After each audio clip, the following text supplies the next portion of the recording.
บ่สำคัญค่อยเข้าใจบ่เป็นหยังค่อยโอเคทุ่มเทความฮักไป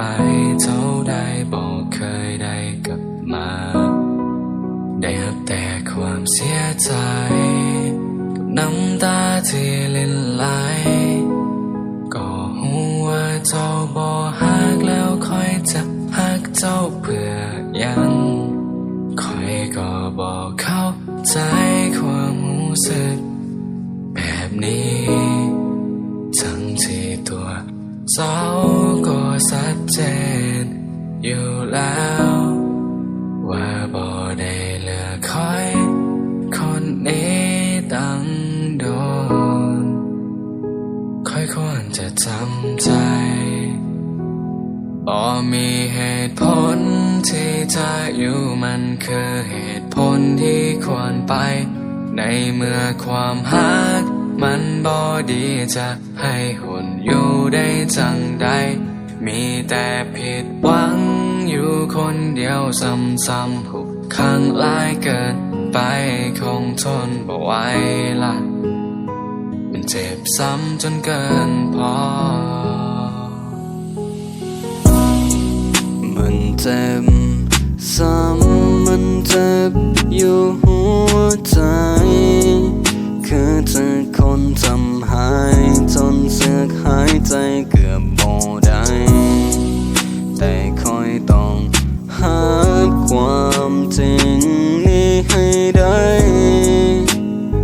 กับสิ่งที่มันเป็นอยู่คอยก็บอกเข้าใจความรู้สึกแบบนี้ทั้งที่ตัวเจ้าก็ชัดเจนอยู่แล้วว่าบ่ได้เลือกคอยคนนี้ตั้งโดนค่อยควรจะทำใจบ่มีเหตุผลที่จะอยู่มันคือเหตุผลที่ควรไปในเมื่อความฮักมันบ่ดีจะให้หุ่นอยู่ได้จึงใดมีแต่ผิดหวังอยู่คนเดียวซ้ำๆทุกครั้งหลายเกินไปคงทนบ่ไหวละมันเจ็บซ้ำจนเกินพอ